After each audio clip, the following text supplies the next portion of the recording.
I can't believe I'm doing this, I thought to myself as I parked my car in the desolate McDonald's parking lot. It was a cold and rainy night, and the only source of light was the eerie glow of the golden arches, casting long, sinister shadows on the empty drive-thru lane.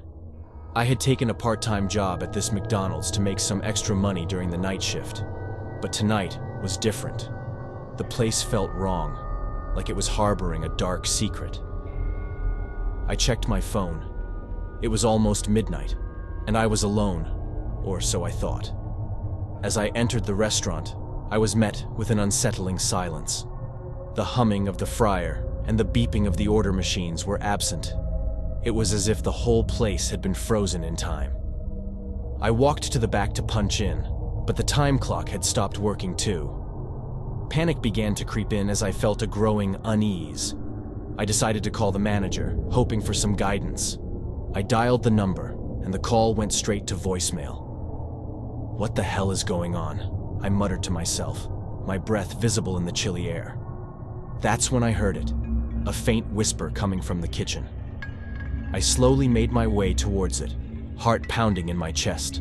The whispering grew louder, and I realized it was a chant, a sinister incantation in a language I couldn't understand. I peered into the kitchen, and my blood ran cold. A group of hooded figures stood around a pentagram drawn in ketchup on the floor. In the center of the pentagram, a man was bound to a table, writhing in agony. His screams filled the air as the hooded figures chanted, their voices growing more and more menacing with each word. My mind was racing, and I couldn't believe what I was witnessing. I needed to get out of there, but my body froze in fear. I couldn't tear my eyes away from the horrifying ritual unfolding before me.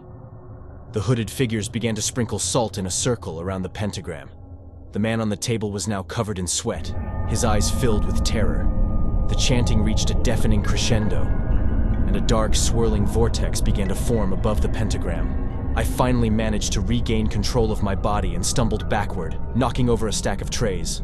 The hooded figures turned to me, their eyes burning with an otherworldly rage. I knew I had to escape, but as I turned to run, the door leading to the parking lot slammed shut on its own. I was trapped. The hooded figures approached me, their chanting now focused on me. I could feel an invisible force constricting around me, squeezing the life out of me. I gasped for breath, but it felt like the air had been sucked out of the room. As I struggled to breathe, the vortex above the pentagram began to expand, growing larger and more menacing. The man on the table let out a final, blood-curdling scream as he was dragged into the swirling abyss. I was next. Just as the darkness closed in around me, the door to the parking lot burst open, and a blinding light flooded the restaurant. The hooded figures let out a collective shriek of agony and disappeared into the shadows. I fell to the floor, gasping for air, as the vortex above the pentagram imploded with a deafening roar. The restaurant was once again bathed in the eerie glow of the golden arches, and the horrifying scene in the kitchen had vanished. I stumbled to my feet, my heart still racing, and made a hasty escape from the McDonald's, vowing never to return. I had witnessed something that defied explanation, something that still haunts my nightmares to this day. The night shift at McDonald's had gone terribly wrong, and I knew I would never be the same again.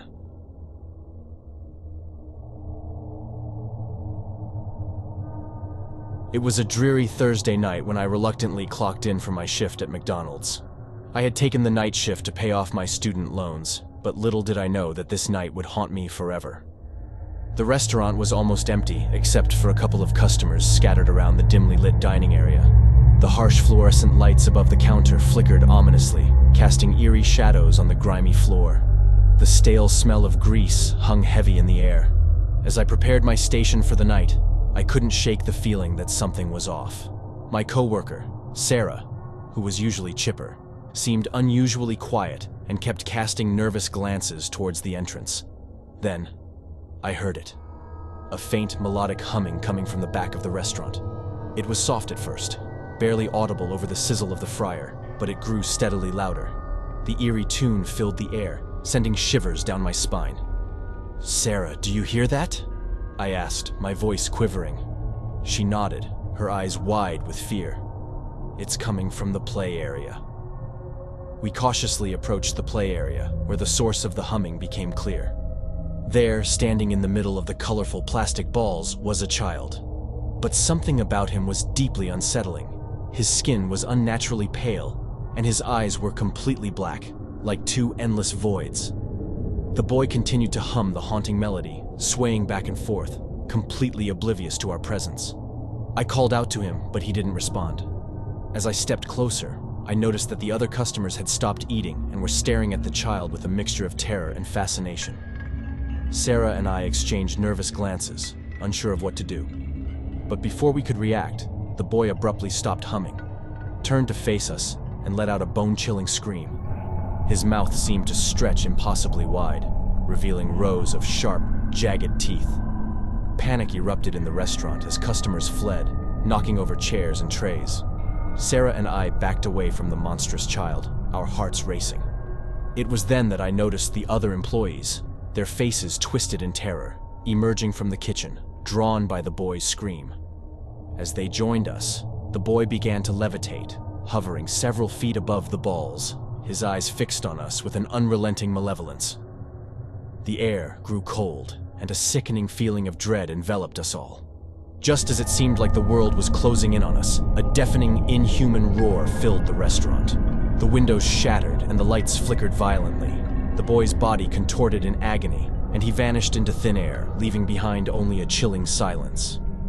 The chaos had subsided, and the shattered glass and abandoned trays were the only remnants of the nightmare. The customers had all fled, and my coworkers and I were left in a state of shock, wondering what had just occurred. The McDonald's night shift had gone terribly wrong, leaving us with a chilling tale that no one would ever believe. To this day, I can't pass by a McDonald's without remembering that horrifying night. The night when a child's innocent hum turned into a nightmare beyond imagination.